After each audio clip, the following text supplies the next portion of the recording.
Pues ya estamos aquí en el foro para nuestro análisis en perspectiva para hablar de este tema que a mí la verdad me parece interesante por varias razones, el populismo. Le preguntaba a Suiri y me parece que nos hizo un análisis interesante de qué es el populismo y de todos modos con esa misma pregunta, Horacio, Luis Daniel, me gustaría que abriéramos. Es decir, ¿cómo caracterizar a este fenómeno político que tiene, digamos, tantos rostros y que parece no lograr un acuerdo entre los académicos? ¿Quién empieza? Bueno, me parece que de entrada habría que analizar un poco esta tradición ítalo-argentina que se dedicó a estudiar mucho el populismo en los años 70, Gino Germani, Torquato Di Tella, Ernesto Laclau, y en una revisión interesante de Roger Bartra.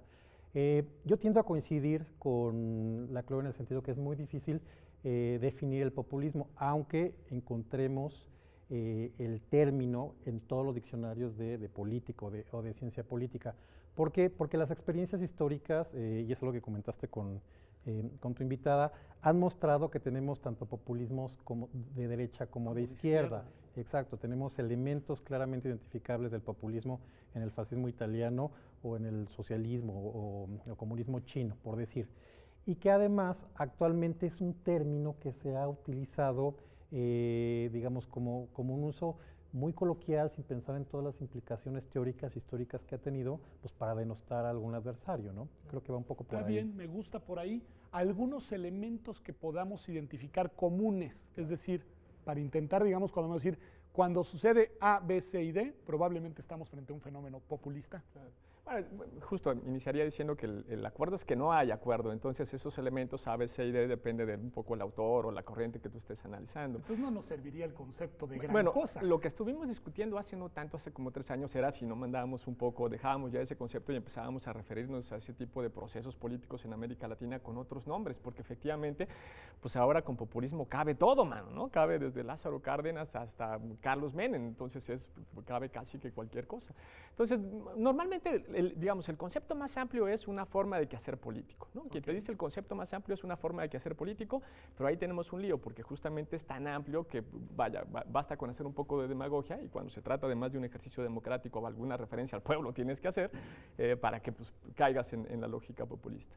Quien hace el concepto probablemente más estrecho tiene que ver con procesos de inclusión, ¿no? De hecho, creo que esa es la principal característica, si tenemos que pensar en la inclusión radical de aquellos movimientos sociales, de aquellas demandas sociales que quedaron excluidas. El populismo sí tiene una agenda de inclusión, de incorporación de actores y sujetos que han estado excluidos de la institucionalidad vigente en un momento determinado. Incluso pensaría que los análisis actuales más serios tienen eso como punto de acuerdo. Okay. Ese sería como el punto de acuerdo actualmente. ¿Tú estarías de acuerdo en eso? Yo te doy un elemento para reafirmar y otro para confundir. ¿Qué podemos decir que es común en el populismo? En definitiva, la apelación a esa intelequia denominado pueblo, un líder carismático. ¿Siempre? Eso yo creo que sí también, pero creo que esos son dos elementos. ¿Estarían de acuerdo? ¿Necesitamos un liderazgo carismático para hablar de populismo? Yo pensaría que también cabe un movimiento, o un partido, pero lo podemos ver con ejemplos. Okay, sí, sin duda. Y eventualmente también en el gobierno tiene que ver con un discurso en el cual muchas veces está peleado o reñido con un modelo neoliberal, capitalista, de globalización y con fuertes tintes nacionalistas. Ok, tú dirías un discurso nacionalista que además viene acompañado con una reivindicación de un modelo económico alternativo. Así es. Al presente. Pero por otra parte, y para confundir un poco a la audiencia, también encontramos que hay una línea muy tenue entre populismo y popular. ¿Por qué? Porque puede haber gobiernos con bases populares muy sólidas y que en definitiva también buscan lo mismo, típicamente gobiernos socialdemócratas donde tienen un punto de tangencia con gobiernos populistas. ¿Por qué? Porque ambos buscan, en efecto, digamos, una igualdad, una mejora en las condiciones de la población, la protección de grupos vulnerables y no necesariamente estos gobiernos, pienso específicamente en Uruguay, en Brasil, son de corte populista. Chile, al contrario, hasta han hecho esfuerzos importantes por separarse del populismo, ¿no? Está bien. A ver, me decías, Luis Daniel, que además de un liderazgo, es que yo tiendo a coincidir con Horacio, dices, también podríamos ver por ahí un partido o un movimiento. Asumo que estás pensando en algún fenómeno en el cual el partido o el movimiento es más relevante que el líder. Claro. ¿Por ejemplo? Mira, los inicios del populismo, si nosotros los pensamos en realidad de forma muy extraña e interesante, no están en América Latina, están justamente en Estados Unidos y en Rusia. Estoy hablando de finales del siglo XIX, principios del siglo XX, allá arranca básicamente el populismo, ¿no? Y en aquellos lugares lo que teníamos eran movimientos sobre todo de clase media agraria, y lo que ellos buscaban era un cambio en la política monetaria y también un cambio o seguridad en la tenencia de sus tierras, cuando teníamos procesos de oligarquización muy fuertes en esos dos países. En el caso de Rusia incluso es el antecedente en buena medida de lo que después fue la Revolución Rusa, y en esos dos, por ejemplo, casos específicos, ahí no tenemos líderes, ahí tenemos justamente movimientos sociales. En el caso incluso de bueno, en los dos casos había partidos populistas, así se llamaba el Partido Populista. Entonces, los orígenes del populismo están ahí y ahí no estamos hablando necesariamente de líderes. Aunque después se ha venido decantando una tendencia a liderazgos fuertes, ¿no? Claro. Que son quienes apelan, porque es que estoy pensando, e incluso, ya lo decía desde el inicio del programa, un poco como provocación, pero me gustaría que esté en nuestra discusión presente, este temor expresado por el presidente actual, por Peña Nieto en México, sobre el avenimiento de un movimiento populista en México que todo mundo inmediatamente ha asociado con ciertas figuras y en concreto con la figura de Andrés Manuel López Obrador. No, inclusive él mismo se puso el saco porque ya ves que vino un spot diciendo, y si me tachan de populista, Claro. pues sí, ¿no? Entonces la apelación fue Ok, directa. sí, lo asumió como propio. A ver, ¿qué podemos decir de esto? ¿Qué podemos decir de esta tesis, que me parece interesante, de en tiempos de crisis la historia nos ha demostrado que las sociedades pueden confundirse, más o menos es lo que decía el presidente, lo dijo aquí, lo dijo en la ONU, y terminar siendo arrastradas por liderazgos populistas? ¿Qué hay de cierto? ¿Dónde está el temor? ¿Cuáles son sus asideros? ¿Qué ha pasado en otros países que pueda dar, digamos, sustento a esta tesis? ¿Cuál es su opinión?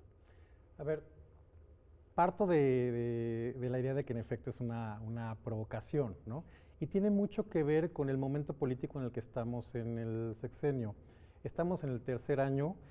Obviamente el gobierno y su partido no pueden empezar a formar un liderazgo de cara a la sucesión, porque eso sería como darse un tiro en el pie, irle quitando fuerza a un presidente que de por sí está muy debilitado y muy cuestionado. Me gusta esta Por otra parte, creo que normalmente, y esto es muy del boato priista, hablando de populismos, pues otrora se utilizaba que se anunciaban cambios en el gabinete y era como el gran anuncio en el informe.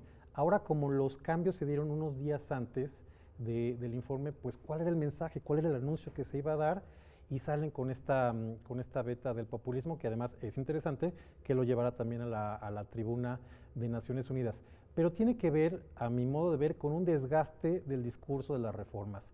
Ya la gente está cansada, ya no tienen credibilidad el asunto de las reformas. ¿Por qué? Porque las que salieron, pues en efecto ya salieron y ya se cacarearon y ya se anunciaron mucho, y sabemos que hay pues, algunos problemas en términos de los procesos legislativos para que terminen de aterrizar todas las reformas como tal, y por otra parte los beneficios que el gobierno nos anunció que iban a venir derivados de la aprobación de las reformas, pues no han llegado. Y también es un hecho que, no sé, considerando, por poner un ejemplo, las encuestas que sacó Reforma en términos de cómo vienen los pronósticos de cara al 18, pues tienes por un lado a López Obrador y a Margarita Zavala como los principales punteros. Entonces, considerando que López Obrador es el que podría encabezar las intenciones de voto, pues es de alguna manera hacerte cargo de lo que viene en la sucesión desde una camisa de fuerza y una posición muy incómoda, Me ¿no? gustan, está bueno el análisis. Sí. Luis Daniel. Yo siempre tengo la impresión de que en México estamos como 20 años tarde con respecto a América Latina, ¿no? Entonces, los últimos 2 años que estuvimos haciendo reformas neoliberales me sentía como en el 85, ¿no? En América Latina. Y ahora que empezaron a sentir, bueno, el presidente empezó a sentir miedo por la amenaza populista, pues eso empezó en el 99, o sea, ya hace 15 años de eso, ¿no? Entonces, es como raro, como que siempre venimos atrás. El gran lío que tenemos en realidad, poniendo esta idea de crisis. Pero solo para decirte, si crees que venimos atrás, quiere decir que sí estaría en el horizonte posible del México del presente la curva populista. Sí, claro, ¿Sí? va a ver. Sí, ver. es decir, a ver, si lo que me estás preguntando es si tiene opción Andrés Manuel de ganar las elecciones. No, yo no Puede quiero ser. circunscribir a Andrés Manuel, porque me parece que lo interesante para el análisis trasciende a la persona en concreto, Claro. y nos obliga a reflexionar sobre el contexto y el momento político. A eso es a lo que iba. Por eso la parte de la crisis es muy importante. Y el gran lío que tenemos es que nuestras democracias, las de América Latina, tal como son institucionalizadas, lamentablemente, pese a que tenemos gobiernos elegidos con una mayoría a través de un voto, se convierten en gobiernos abiertamente minoritarios. Okay. Y cuando digo que se convierten en gobiernos abiertamente minoritarios, a lo que me refiero es que lo que tenemos ahí es una coalición político-económica que deja de articular las demandas de la gente, se convierten en minoritarios porque lejos de pensar en construir una política pública que sea, que genere beneficio para una mayoría, lo que hacen es gobernar para unos pocos, para esa coalición político-económica. Cuando eso sucede, por eso decimos que el populismo se crea como el espectro de la democracia, porque siempre está ahí, podemos decirlo como amenaza, siempre está ahí como amenaza en la medida en que pues, nuestros gobiernos son abiertamente minoritarios. Entonces pasa como pasa hoy en México, si lo que tenemos es un gobierno abiertamente minoritario, con un nivel de aprobación, bueno, por lo menos de satisfacción con la democracia del 19%, que no logra articular las demandas de nada, ¿no? En una crisis generalizada, tanto de impunidad como de corrupción, pues por supuesto que alguien que logre, un movimiento, un partido, un líder que logre articular todas esas demandas que se están quedando incumplidas, por supuesto que tiene posibilidades de ganar. En realidad entonces no es que haya crisis y entonces venga el populismo, es que los gobiernos democráticos no están funcionando para articular esas demandas. Ese es el gran problema. ¿Estarías de acuerdo? Es fuerte la sentencia porque condena, por un lado, digamos, a estas democracias de la tercera ola, pues al fracaso, y por el otro lado nos anuncia, digamos, un fenómeno discursivamente democrático, pero muy poco institucionalizado como horizonte inmediato. ¿Tú, Horacio, lo ves así? Yo tendría aquí dos elementos. En primer lugar, creo que uno de los resultados que hemos visto con los distintos populismos, ya lo señalabas en el caso de Fujimori, en el caso de Menem, y de manera más contemporánea con Correa, Chávez y con Evo Morales, es que en algún punto caen en la tentación de no respetar la democracia, perpetuarse, tener algún tipo de democracia plebiscitaria en el sentido de que, bueno, pues si tienen en esta razón de que son gobiernos minoritarios que no cuentan con apoyos parlamentarios, de tratar de brincarse las instituciones y apelar al pueblo para pasar determinada decisión política. Creo que ese es uno de los peligros que hay, en definitiva, con los gobiernos populistas. Porque lo hemos visto, el caso de tal vez el de Evo Morales es más reciente, con una refundación reciente, ¿no? del Estado pero además ya boliviano. Con un discurso, es decir, yo me debo al pueblo y solo me puedo ir cuando el pueblo me diga que me vaya, y si el pueblo quiere que me quede, aquí me quedaré. Exacto, indefinidamente. Y su partido es el movimiento soberano, el instrumento soberano del pueblo. En fin, entiendo toda esta apelación. Pero por otra parte, creo que no hay que confundir eso con, en definitiva, hay un mal humor, hay un mal ánimo en términos de la gestión de gobierno y de todo lo que tiene que ver con la política en general. Y me parece que los problemas de la democracia se deben de seguir resolviendo con más democracia. Entonces, no niego que está esta situación, esta circunstancia latente, pero bueno, vamos a tratar de mirar con una visión de mayor aliento si es un momento de mal humor o en definitiva ya se está generando, digamos, una tendencia puntualmente en México que pues, le dé la llegada a un cambio de gobierno abrupto, si lo quieres ver así, porque además la otra cosa que también es indiscutible es que si desde el gobierno mismo nos han dicho que vamos a una crisis económica, ¿no? Que la economía no crece y que vienen años de apretarse el cinturón, pues todos estos elementos pues, tienden a generar esta percepción de que esa circunstancia que está latente, yo no la llamaría amenaza, pero eventualmente se puede convertir en una realidad, ¿no? Este tema del malestar del que habla Horacio, Luis Daniel, es un malestar que no está orientado solamente hacia los políticos en funciones, sino que se está trasladando a las instituciones y a los diseños institucionales que hacen posible a las democracias. ¿No habrá ahí, digamos, una variable que valdría la pena reconsiderar y eventualmente reorientar? Porque yo puedo entender que el enojo sea quienes gobiernan mal, Claro. pero el problema está cuando el enojo se está dirigiendo hacia los diseños institucionales que nos dimos en las últimas décadas. Mira, de forma interesante para el caso de México en particular, me parece que incluso nosotros invertimos mucho después de nuestra transición en el diseño de las instituciones, incluso durante la transición, y me animaría a decir que creo que quien lo hizo, que no fue, ¿no? hizo un buen trabajo. Es decir, en general tenemos un diseño institucional razonablemente bien hecho, más o menos con pesos y contrapesos, que debiera de funcionar muy bien. La principal pregunta que tendríamos que hacernos es qué caramba se está pasando, ¿no? ¿Por qué efectivamente no está funcionando?